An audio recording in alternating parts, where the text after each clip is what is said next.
भाई इन दिनों नागिन का ही बोलबाला है, लेकिन नागिनों की इस भीड़ में लीजिए एक बिच्छू भी हावी हो गया है हमारे हीरो हीरोइन पर। हम बात कर रहे हैं सीरियल परिणीति की, जहां आदित्य को बिच्छू ने काट लिया है, डंक मारा है, व्हाटएवर यू वांट टू से।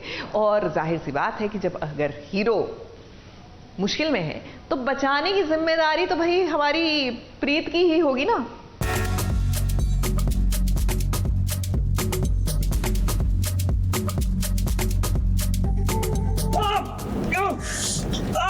क्या हुआ? गॉड! क्या हुआ? पता नहीं, बहुत ज्यादा दर्द हो रहा है, चल भी रहा है। एक मिनट, इसे तो बिच्छू ने काटा है। तीन तिगाड़ा काम बिगाड़ा। अब भाई देखिए सीरियल परिणीति की कहानी में ये वाला ट्विस्ट तो आना ही था। निशा, प्रीत और आदित्य के लव ट्रायंगल की शुरुआत हो गई है। अब इतना दर्द नहीं होगा, बस ये जहर निकालना जरूरी है। लेकिन दर्द हो रहा है मुझे अभी भी। मैं अभी है। कहाँ जा रही हो? इस तरह देखिए तो तीनों ही गुफा में फंस गए हैं। अब दरअसल फंसे तो आदित्य और प्रीत थे, लेकिन निशा भी आदित्य के पीछे पीछे यहाँ आ गई। अब ये तीनों यहाँ फंस तो गए हैं, लेकिन मुसीबतें खत्म होने का नाम नहीं ले रही हैं। आदित्य को बिच्छू ने काट लिया है। निशा को तो कुछ भी समझ में नहीं आ रहा है कि आखिर करना क्या है, लेकिन प्रीत जानती है कि आदित्य की मदद कैसे करनी है। अब प्रीत को लगता है कि बिच्छू ने काटा है तो उसका जहर भी निकालना पड़ेगा। वैसे प्रीत के जहर निकालने का तरीका देखकर तो हम भी हैरान हो गए हैं। ये तरीका तो कोई टीवी की बहुरानी ही निकाल सकती है। तुम्हें ये बताना है कि समंदर के पानी से नमक कैसे बनता है? नहीं, अगर नमक में थोड़ा सा पानी डालो और जिस हाथ में लगा है उसके ऑपोजिट वाले कान में डाल दो तो ये जहर उतर जाएगा।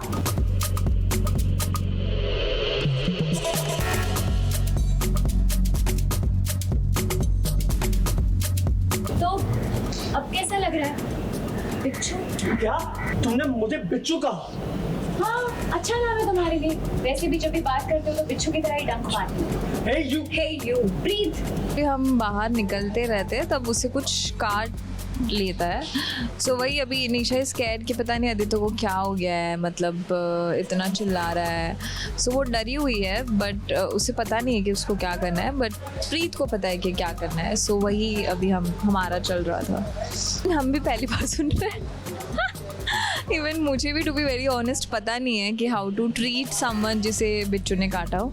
सो शायद यही राइट तरीका होगा, इसलिए लिखा होगा, आई डोंट नो। अब इस वक्त निशा, आदित्य और प्रीत तीनों ही मुसीबत में हैं। निशा तो आदित्य के पीछे पीछे यहाँ तक आई। अरे निशा, माना कि आप आदित्य को पसंद करती हैं, लेकिन इसका मतलब ये तो नहीं कि इसके चक्कर में आप अपनी जान जोखिम में डाल दे। अब यहाँ प्रीत और आदित्य को देखिए, अब उन्हें तो सोचना चाहिए ना कि यहाँ से जल्द बाहर कैसे निकले, लेकिन वो तो बस लड़ने झगड़ने में लगे हुए हैं। इसे तो सिर्फ मुझे टॉर्चर करना है। चिक चिक चिक चिक चिक चिक चिक चिक चिक चिक चिक चिक करना है हमेशा। चकली कहीं की। क्या कहा? चकली कहीं की, जिसे सिर्फ चिक चिक करना आता है, जिसे सिर्फ लड़ाई झगड़ा करना आता है। That's it. तीनों लोग पहले तो सिर्फ 2 ही जन होते हैं, फिर मैं जाती हूँ बिकॉज अंदर आदित्य होता है। सो ऑब्वियसली अगर अंदर आदित्य है तो निशा बाहर कैसे रह सकती है, इसलिए निशा भी आदित्य के लिए नीचे कूद जाती है। निशा को तो आदित्य के करीब ही जाना है एंड उसे नहीं चाहिए कि आदित्य के करीब कोई और भी आए। So she just trying her best कि वो कैसे भी करके आदित्य को अपने वश में कर ले।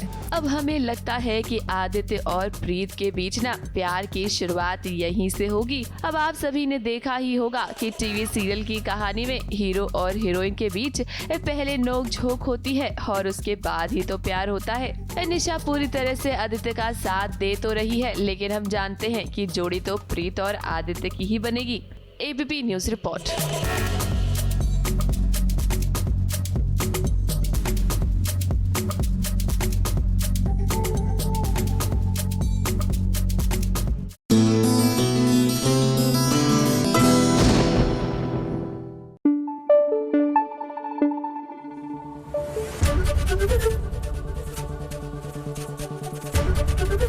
एबीपी न्यूज़ आपको रखे आगे।